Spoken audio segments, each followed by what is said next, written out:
1759 সালে মরিশাস দ্বীপে একজন ক্রীতদাসীর দেহ সমুদ্রে পড়ে যায়। ডুবে মরার সময় সে তার স্বামী মাসাম্বাকে তাদের লোকদের বাঁচানোর জন্য কখনও হাল ছেড়ে না দেওয়ার জন্য প্রার্থনা করে। পরের দিন মাসাম্বা সহ একদল ক্রীতদাস ইউজিনের একটি বাগানে কাজ চালিয়ে যায়। ফসল তোলার জন্য আর মাত্র 2 সপ্তাহ বাকি, তাই ইউজিন মাসাম্বাকে সবকিছু নজরে রাখতে এবং কেউ যেন অলসতা না করে তা নিশ্চিত করতে বলে। সে তার আসল নামের পরিবর্তে তাকে সিসারো বলেও ডাকে। এতে অন্য একজন ক্রীতদাস তাকে বিশ্বাসঘাতক মনে করে। রাতে মাসাম্বা তার মেয়ে মাটিকে আরও পড়ালেখা শেখায়। মাটি পাঠের মাঝখানে বলে যে তার বন্ধু রুবা তাকে দক্ষিণ পশ্চিমে একটি পথ দেখিয়েছে যা তাদের ফিবোমি নামক একটি গ্রামে নিয়ে যাবে, যেখানে সমস্ত পলাতক ক্রীতদাস লুকিয়ে থাকে। সে পালিয়ে যেতে চায়, কিন্তু মাসাম্বা তাকে নিষেধ করে, বলে যে ফিবোমি একটি মিথ মাত্র। বাইরে একজন প্রহরী একজন ক্রীতদাসকে ধরে নিয়ে গেলে সম্ভাব্য বিপদ আরও স্পষ্ট হয়ে ওঠে। পরের দিন সকালে ইউজিন এবং তার প্রহরীরা অন্য একজন পলাতক ক্রীতদাসকে ধরে ফেলে। এটি তার প্রথম প্রচেষ্টা হওয়ায় তারা তাকে চিহ্নিত করার জন্য তার পিঠে লিলি ফুল দিয়ে পুড়িয়ে দেয়। সে যদি আবার চেষ্টা করে তবে তার কান এবং টেন্ডন কেটে ফেলা হবে। মাসাম্বাকে অন্যান্য ক্রীতদাসদের জন্য এই সতর্কতা অনুবাদ করতে হয় যখন একজন লোকের দ্বিতীয়বার ধরা পড়ার কারণে তার কান হারায়। ইউজিন তখন মাসাম্বাকে সবাইকে মনে করিয়ে দিতে বলে যে তৃতীয়বার পালানোর চেষ্টা করলে মৃত্যুদণ্ড দেওয়া হবে। গভীর রাতে মাসাম্বা মাটিকে একজন প্রহরীর দ্বারা নির্যাতিত হওয়ার পরে আতঙ্কিত হতে দেখে। সে তাকে শক্ত করে জড়িয়ে ধরে এবং শান্ত না হওয়া পর্যন্ত প্রার্থনার মাধ্যমে তাকে শান্ত করে। এরপরে মাটি জোর দিয়ে বলে যে তাদের সমস্ত প্রভুকে হত্যা করা উচিত এবং পালিয়ে যাওয়া উচিত, উল্লেখ করে যে অন্যান্য ক্রীতদাসরা তাকে নেতা হিসেবে অনুসরণ করবে। মাসাম্বা এখনও অস্বীকার করে এবং মাটিকে কোলেট বলে ডাকে, যা সে ঘৃণা করে।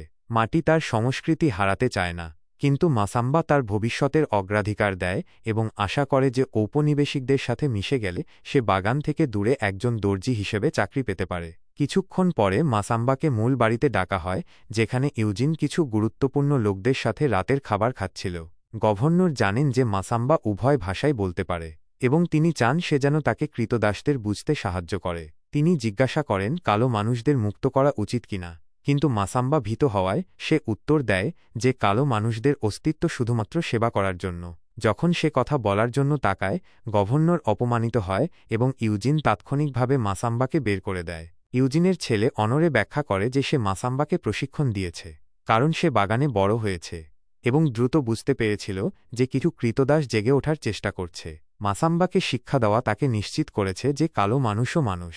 গভর্নর মাদামলা ভিক্টোরির কথা উল্লেখ করেন, একজন মহিলা যিনি পলাতক ক্রীতদাসদের স্বীকার করেন এবং বিপরীত মতামত পোষণ করেন। ক্রীতদাসদের প্রতি আচরণ নিয়ে একটি বিতর্ক শুরু হয় এবং ইউজিনকে ঝামেলা এড়াতে অনরের মুখ বন্ধ করতে হয়। তবে গভর্নর এখন মনে করেন ইউজিন এই অঞ্চলটি ভালোভাবে শাসন করেন না। গভর্নর চলে যাওয়ার পরে ইউজিন অনরেকে তার ঝামেলাপূর্ণ মতামত দেওয়ার জন্য চড় মারে। তারপর সে মাসাম্বাকে ডাকে এবং ঘোষণা করে যে সে তার সমস্ত সুযোগ সুবিধা হারাচ্ছে। সে অন্যদের মতো আগ কাটবে এবং তার মেয়ের সাথে আর থাকবে না।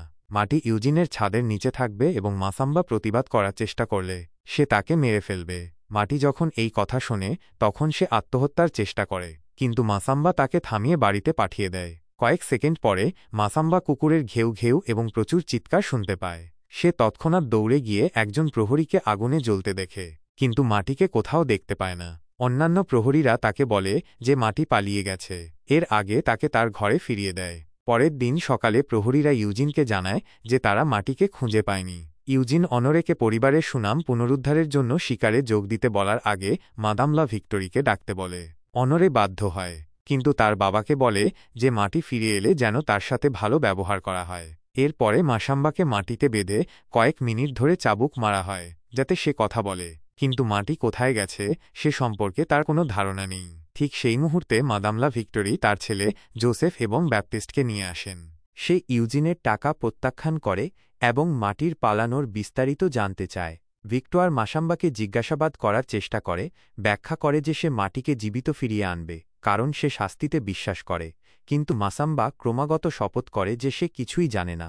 তারপর তারা মাটির বন্ধু রুবাকে নিয়ে আসে এবং যেহেতু সে গর্ভবতী তাই তারা তাকে বাঁধার আগে তার পেটের জন্য মাটিতে গর্ত করে। তারা কেবল একবার তার পায়ে চাবুক মারে, এর আগেই সে বলে দেয় মাটি ফিবোমি গ্রামের খোঁজে গেছে। ভিক্টর আগে কিংবদন্তি শুনেছে এবং অবিলম্বে তার ছেলে ও অনরে কে নিয়ে অনুসন্ধানে বেরিয়ে পড়ে। মাটির পোশাক ব্যবহার করে, একটি কুকুর তার গন্ধ অনুসরণ করে বনের মধ্য দিয়ে যায়, যতক্ষণ না ভিক্টর মাটিতে চিহ্ন খুঁজে পায়, যা ইঙ্গিত দেয় মাটি কারো সাথে দেখা করে তাদের সাথে চলে গেছে। কয়েক ঘণ্টা পর দলটি লক্ষ্য করে যে অনুসরণ করার মতো আর কোনো চিহ্ন নেই, কিন্তু তারা দূর থেকে একটি পাহাড় দেখতে পায়। তারা সিদ্ধান্ত নেয় যে তারা চূড়ায় উঠবে এবং কিছুক্ষণ অপেক্ষা করবে যদি কেউ লুকিয়ে থাকে। বাগানে ফিরে মাসাম্বাকে মাথার চারপাশে একটি চেইন মাস্ক দিয়ে একটি ছোট্ট কক্ষে আটকে রাখা হয়েছে। সে রুবার কাছে সাহায্যের জন্য ভিক্ষা করে, কিন্তু সে তাকে উপেক্ষা করে। যখন সবার কাজ শেষ হয়, রুবা কুকুরদের শান্ত রাখার জন্য তাদের দিকে খাবার ছুঁড়ে মারে। পরে রাতে রুবা সাবধানে চারপাশে লুকিয়ে মাসাম্বাকে কক্ষ থেকে মুক্ত করে এবং দ্রুত তার ঘরে ফিরে যায়। কুকুরগুলো ঘুমিয়ে পড়লে মাসাম্বা ধরা না পড়ে মাঠের মধ্য দিয়ে পালাতে সক্ষম হয়। পরের দিন ভিক্টরের ছেলেরা মনে করে মাটি চলে গেছে এবং তারা সময় নষ্ট করছে, কিন্তু ভিক্টর মনে করে তাদের ধৈর্য ধরা দরকার। এদিকে মাসাম্বা বনে পৌঁছে নদীর ধারে জল পান করার জন্য থামে, যা মাস্কের কারণে কঠিন। পাথর দিয়ে কয়েক মিনিট ধরে তালা মারার পর সে অবশেষে এটি ভেঙে মাস্কটি খুলে ফেলতে সক্ষম হয়। উজ্জ্বল সূর্যের নিচে ছায়া তৈরি করতে ডালপালা ব্যবহার করে সে তার মেয়ের খোঁজে সঠিক দিক খুঁজে পায়। সেই রাতে ভিক্টর অনরে কে কালো বন্যের মতো অভদ্রভাবে খাওয়ার জন্য তিরস্কার করে এবং সব ছেলেকে প্রার্থনা করতে বাধ্য করে। সে ব্যাখ্যা করে যে ঈশ্বর সর্বদা তার পথপ্রদর্শক ছিলেন এবং অন্ধকার সময়ে তাকে রক্ষা করেছেন। অনরে ইতিমধ্যে তার গল্প শুনেছে। সে জানে যে সে শিশুকালে নির্যাতিত হয়েছিল, কিশোর বয়সে একটি অনাকাঙ্ক্ষিত বিয়েতে বাধ্য হয়েছিল এবং দ্বীপের প্রথম মহিলা যে বিবাহবিচ্ছেদ করেছিল। সে মনে করে তিনিই দ্বীপের একমাত্র ব্যক্তি যিনি দাসদের কষ্টের কথা জানেন এবং সহানুভূতিশীল হওয়া উচিত। কিন্তু ভিক্টর জোর দেয় যে চার্চ প্রমাণ করেছে কালো মানুষদের আত্মা নেই। সে মনে করে চার্চকে প্রশ্ন করা তার কাজ নয়। তবুও অনরে বুঝতে পারে তার সন্দেহ আছে। রাতে মাসাম্বা স্বপ্ন দেখে যে তার স্ত্রী তার পাশে আছে।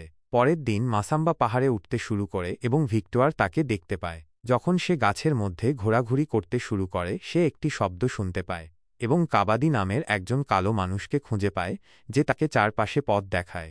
সেখানে একটি শিশুসহ একজন কালো মহিলাও ছিল এবং তারা সবাই ভিক্টরের দল থেকে লুকিয়ে থাকে, কারণ তারা তাদের খুঁজতে বনে প্রবেশ করেছে। সেই মুহূর্তে শিশুটি কাঁদতে শুরু করে এবং ব্যাপটিস্ট তাদের শুনতে পায়, তাই দাসদের যত দ্রুত সম্ভব দৌড়াতে হয়। দুর্ভাগ্যবশত তারা বেশি দূর যেতে পারে না, তাই কাবাদি মাকে লুকিয়ে রাখে এবং মাসাম্বাকে তার একটি ব্লেড দেয়। যখন ব্যাপটিস্ট যথেষ্ট কাছে আসে তখন সে গুলি চালায়, কিন্তু দাসরা তা এড়িয়ে যায় এবং মাসাম্বা তাকে মাটিতে ফেলে দিতে সক্ষম হয়। মাসাম্বা তাকে অজ্ঞান করার চেষ্টা করলে ব্যাপটিস্ট পাল্টা লড়াই করে, তবে অনরে হঠাৎ তার নাম ধরে ডাকলে এবং আত্মসমর্পণ করতে বললে মাসাম্বা জমে যায়। কাবাদি তখন অনরের পিছনে এসে দ্রুত তার গলা কেটে হত্যা করে। মাসাম্বাকে একই কাজ করতে বলার পর কাবাদি লুকিয়ে দৌড়ে পালায়। মাসাম্বা ব্যাপটিস্টের দিকে তাকিয়ে থাকে, কিন্তু সে নিজেকে তা করতে পারে না, তাই সেও দৌড়ে পালায়। জোসেফ এখন তার পিছনে ছুটছে। মাসাম্বা যত দ্রুত সম্ভব চলতে থাকে, যতক্ষণ না সে হঠাৎ রাডো নামের একজন কালো মানুষ দ্বারা ধরা পড়ে, যে তাকে লুকানোর জায়গা খুঁজে পেতে সাহায্য করে। জোসেফ চলে যাওয়ার পর পুরুষরা এগিয়ে যেতে থাকে এবং রাডো ব্যাখ্যা করে যে সে ফিবৌমি গ্রামের খোঁজ করছে। তারা একটি গুহায় থামে যেখানে রাডো তার সামান্য খাবার এবং একটি নতুন শার্ট ভাগ করে নেয় আর তার ইউনিফর্মের পেছনের গল্প বলে। সে ফ্রান্সের জন্য যুদ্ধ করত এবং তারা তাকে নাগরিকও বানিয়েছিল। তবে যখন সে এই দ্বীপে আসে তখন তারা তার স্বাধীনতার কাগজপত্র পুড়িয়ে দেয় এবং তাকে দাসত্বে বাধ্য করার চেষ্টা করে। এদিকে ভিক্টর অনরের শরীরের যত্ন নিচ্ছে। ব্যাপটিস্ট ইঙ্গিত দেয় যে দাসরা তাকে ছেড়ে দিয়েছে, যেমন একজন ভালো খ্রিস্টান করত, এবং সেই কথাগুলো তার পরিবার ভালোভাবে নেয়নি। ভিক্টর রাতের বেশিরভাগ সময় প্রার্থনা করে কাটায়। সকালে সে ঘোষণা করে যে প্রভু তাদের রক্ষা করছেন, তাই তাদের অবশ্যই শিকার চালিয়ে যেতে হবে। তবে ব্যাপটিস্ট যে মানুষটি তার জীবন বাঁচিয়েছে তার পিছনে যেতে অস্বীকার করে, তাই সে পরিবর্তে অনরের দেহ তার বাবার কাছে ফিরিয়ে নিয়ে যাবে। ক্ষুব্ধ জোসেফ তার ভাইয়ের ওপর ঝাঁপিয়ে পড়ে এবং তারা মাটিতে লড়াই শুরু করে, যখন ভিক্টর কিছুই না করে তাকিয়ে থাকে। কয়েক মিনিট কুস্তির পর ব্যাপটিস্ট তার ভাইকে পরাজিত করতে সক্ষম হয় এবং অনরের দেহ নিয়ে বন ছেড়ে চলে যায়। কিছুক্ষণ পর মাসাম্বা আবার চলতে শুরু করে, মাটিতে চিহ্ন এবং গাছপালা অনুসরণ করে তার মেয়েকে খুঁজে বের করার জন্য। যখন রাডো গুহা থেকে বের হওয়ার চেষ্টা করে, জোসেফ তার পায়ে গুলি করে তাকে নিচে ফেলে দেয়। তারপর জোসেফ ক্ষত চেপে ধরে যখন সে এবং ভিক্টোয়ার তাকে মাটি এবং মাসাম্বা সম্পর্কে জিজ্ঞাসা করে। রাডো কথা বলতে অস্বীকার করে এবং বলে এই দ্বীপ কালো মানুষদের, তাই ভিক্টোয়ার তার মাথায় গুলি করে। এই জুটি গুহাটি অনুসন্ধান করে এবং মাসাম্বার পুরানো শার্ট খুঁজে পায়, তাই এখন কুকুরটি তার গন্ধ অনুসরণ করতে পারবে। কয়েক মিনিটের মধ্যেই কুকুরটি নদী পার হওয়ার সময় মাসাম্বাকে খুঁজে পায় এবং তার ওপর ঝাঁপিয়ে পড়ে আক্রমণ করে। তারা জানে না তাদের পিছনে একটি জলপ্রপাত রয়েছে। তারা উভয়েই নিচের হ্রদে পড়ে যায় এবং মাসাম্বা যত দ্রুত সম্ভব সাঁতার কাটার চেষ্টা করে, কিন্তু কুকুরটি সহজেই তার কাছে পৌঁছে তার বাহুতে কামড় দেয়। সে ব্যথায় চিৎকার করলে মাসাম্বা কুকুরটিকে ধাক্কা দিয়ে সরিয়ে একটি পাথর তুলে পশুটির মাথা থেঁতলে মেরে ফেলে। জলপ্রপাতের উপরে জোসেফ এবং ভিক্টোয়ার মাসাম্বাকে বনে পালাতে দেখে। পরবর্তী কয়েক ঘণ্টা ধরে মাসাম্বা তার খুঁজে পাওয়া যে কোনো চিহ্ন অনুসরণ করে বনের চারপাশে ঘুরে বেড়ায়। অবশেষে তাকে থামতে এবং বিশ্রাম নিতে হয়, কারণ তার খুব বেশি রক্তক্ষরণ হচ্ছে।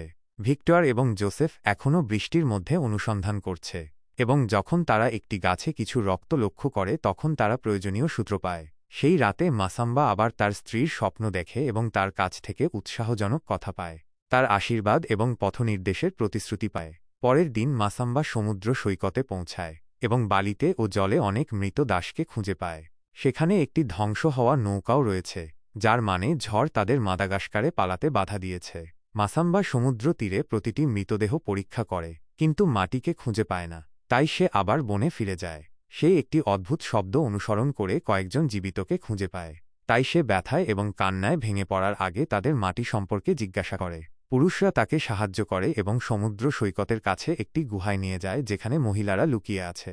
এখানে সে অবশেষে মাটিকে খুঁজে পায় এবং তাকে জড়িয়ে ধরার জন্য ছুটে যায়, কিন্তু তার কাছ থেকে খুব বেশি প্রতিক্রিয়া পাওয়া যায় না। মাসাম্বা তখন ঘোষণা করে যে সে তাকে ফিবৌমি খুঁজে পেতে সাহায্য করবে, যা মাটিকে হাসায় এবং অবশেষে তাকে জড়িয়ে ধরে। মাসাম্বা এবং মাটি একসাথে চলে যাওয়ার পর ভিক্টোয়ার এবং জোসেফও সমুদ্র সৈকতে পৌঁছায় এবং সমস্ত মৃতদেহ খুঁজে পায়। তারা তাদের শিকার চালিয়ে যাওয়ার জন্য বালিতে মাসাম্বার পায়ের ছাপ অনুসরণ করে মাটি এবং মাসাম্বাকে লুকিয়ে থাকতে বাধ্য করে।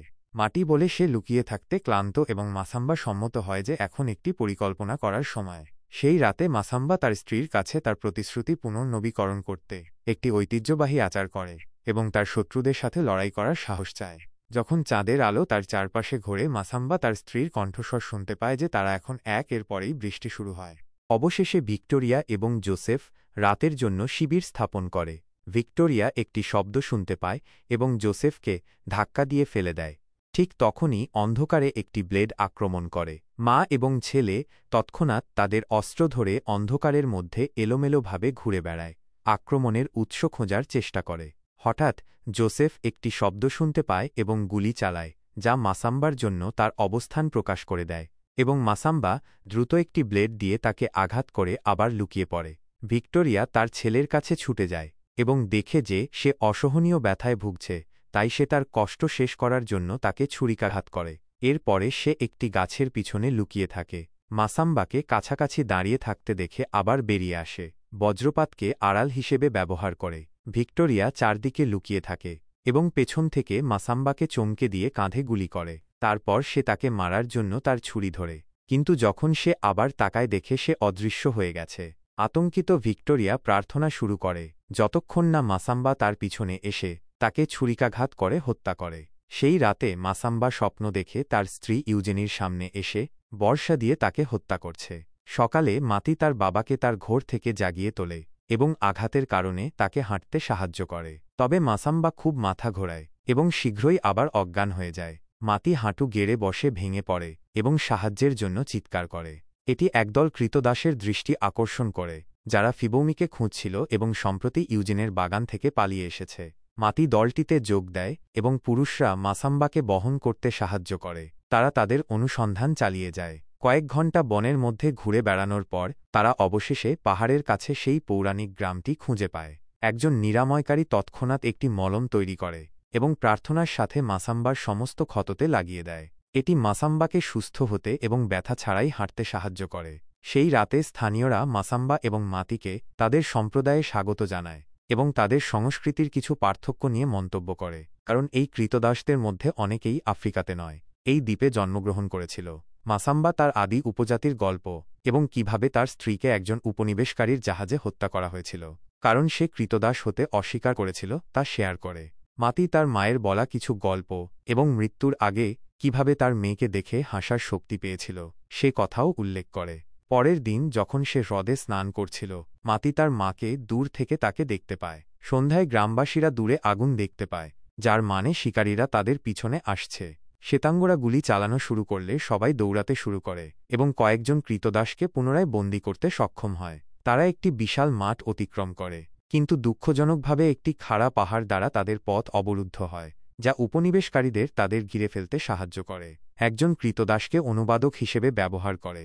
একজন মানুষ তাদের ঘিরে ফেলতে বলে এবং ব্যাখ্যা করে যে গভর্নর তাদের ক্ষমা করার প্রতিশ্রুতি দিয়েছেন। মাসাম্বা বলে যে সে শিকল এবং প্রভুবিহীন জীবন চায়, যা মাতিকে একটি ঐতিহ্যবাহী গান গাইতে অনুপ্রাণিত করে। গ্রামবাসীরা গান গায় এবং তারপর নিজেদের শেষ করে দেয়, দাসত্বের চেয়ে মৃত্যুকে বেছে নেয়।